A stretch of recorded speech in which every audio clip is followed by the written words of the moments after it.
मैं जब आया यहाँ और मैंने देखा कि जोश तो बहुत है, अगर इस जोश को हमने दिशा दे दी और ये तैयार हो गया तो मैं विश्वास से कहता हूँ कि वो दिन दूर नहीं कि जब भारत में बाबा साहब अम्बेडकर के सपनों का जो है ना राज आ जाएगा। वो दिन दूर नहीं है।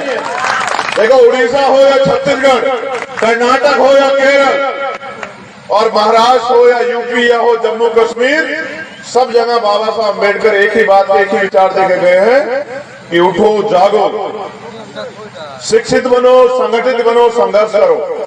और क्या बौद्ध बीमा महोत्सव बनाने वाले लोग जानते हैं, जैसे मैंने कहा था कि गुलामों का धर्म नहीं होता, गुलामों का जिनका राज नहीं होता उनका धर्म नहीं होता, तो तथागत बुद्ध इस धरती में पैदा हुए भारत की, और उनका जो धर्म जो दुनिया में गया, आज चाइना बुद्धिस्ट कंट्री है, जापान बुद्धिस्ट कंट्री है, उत्तर कोरिया बुद्धिस्ट कंट्री है, 18 से ज्यादा बुद्धिस्ट कंट्री है। भारत में वो लोग संख्यक क्यों है? आपने कभी सोचा? कभी आपने नोटिस किया कि जो धर्म भारत से दुनिया में गया और उस धर्म को मानने वाले लोग पूरी दुनिया में जो है ताकतवर बन रहे हैं? बताओ, चाइना का मुकाबला नहीं कर पा रहा है कोई। वो धर्म इस देश में अल्पसंख्यक क्यों है? हम इस देश में जो शासक हुआ करते थे, जो इस देश के रूलिंग क्लास हुआ करते थे, वो इस देश में गुलाम होता है कैसे? मैंने कभी सोचा आप लोगों ने? साथियों, चिंतन करना पड़ेगा और खाली चिंतन से काम नहीं चलेगा, खाली चिंता से काम नहीं चलेगा। हमें दृढ़ संकल्पित होकर अपने लक्ष्य की तरफ बढ़ना पड़ेगा। और जिस दिन हम लोग दृढ़ संकल्पित हो गए, मैं लिख के कहता हूं कि वो दिन दूर नहीं कि इतिहास फिर दोहराया जाएगा। देखो, बाबा साहब ने भी क्या सिखाया। मैं सिर्फ आज बाबा साहब पे बात करता हूं, लेकिन बाबा साहब से पहले ज्योतिबा फूले। अगर ज्योतिबा फूले की बात ना हो तो बाबा साहब अधूरे हैं। छत्रपति साहू जी महाराज की बात ना हो तो बाबा साहब अधूरे हैं। लेकिन आप बाबा साहब को ज्यादा मानते हैं तो मैं बाबा साहब की बात करूंगा। बाबा साहब ने अपने 4 बच्चे कुर्बान करके हमें राइट दिए, अधिकार दिए, जानवरों को जीवन से निकाला हमें। उन्होंने हमें पढ़ने का अधिकार दिया, लेकिन हम देखो कितने स्वार्थी हैं। हम पढ़ते क्यों आपको पता है? सिर्फ नौकरी करने के लिए, इसलिए पढ़ते हैं और कोई कारण नहीं है पढ़ने का। अगर आपको ये बता दिया जाए नौकरी नहीं मिलेगी तो आप नहीं पढ़ोगे। आप चेक करवा के देख लो, मैं प्रैक्टिकली बात कर रहा हूं। अगर ये भारत से ये हटा दिया जाए कि सरकारी नौकरी, प्राइवेट नौकरी नहीं होगी तो आप पढ़ोगे नहीं। लिख लेना मेरी बात। पहले लोग पढ़ने नहीं देते थे, आप पढ़ते नहीं हो। पढ़ने का अधिकार हमें इसलिए मिला था, हमें बाबा साहब सीखना चाहिए था कि आज भी 300 साल बाद उनके जैसा विद्वान पैदा नहीं हुआ। हमें उनकी तरह वो पढ़ाई करनी चाहिए थी। उस पढ़ाई को करके हम लोग इस देश के लिए आवश्यकता बन जाए कि अगर इस देश में किसी भी चीज की जरूरत हो तो हमें पूछा जाए। बाबा साहब नौकरी के लिए थोड़े पढ़े, नौकरियां तो उनके आगे पीछे घूम रही थी। वो तो ज्ञान के लिए पढ़े, और जब पढ़े तभी तो इतनी सारी बोलियां लिखी। उनकी किताबें क्रांति प्रतिक्रांति पढ़ के तो देखना, इलेक्शन ऑफ कास्ट पढ़ के तो देखना, तभी तो पता लगेगा असल क्या है।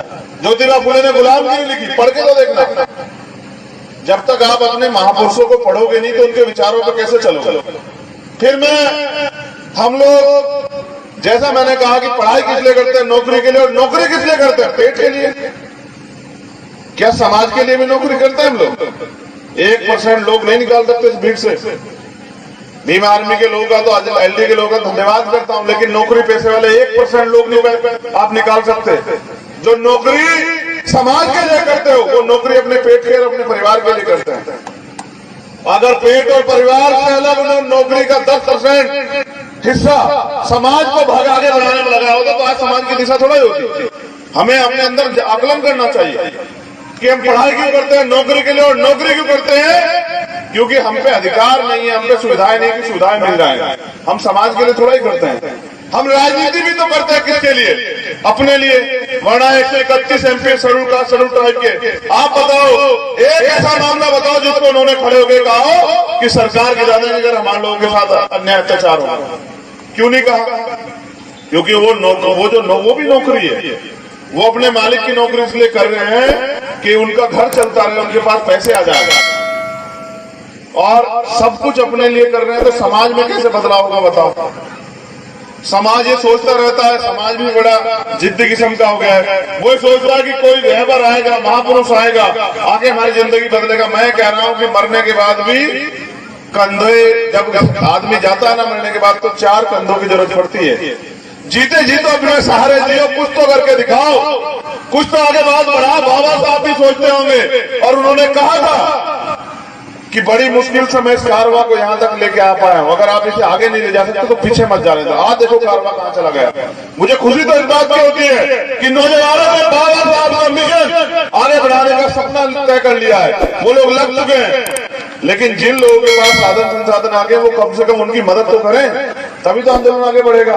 भाई ये जो नौजवान युवा जोश तैयार हो गया, इसको ब्रेन देने का काम हमारा पढ़ा लिखा अधिकारी कर्मचारी करे तो भाई, तभी तो आंदोलन आगे बढ़ेगा। ये हम किसके भरोसे बैठे हैं?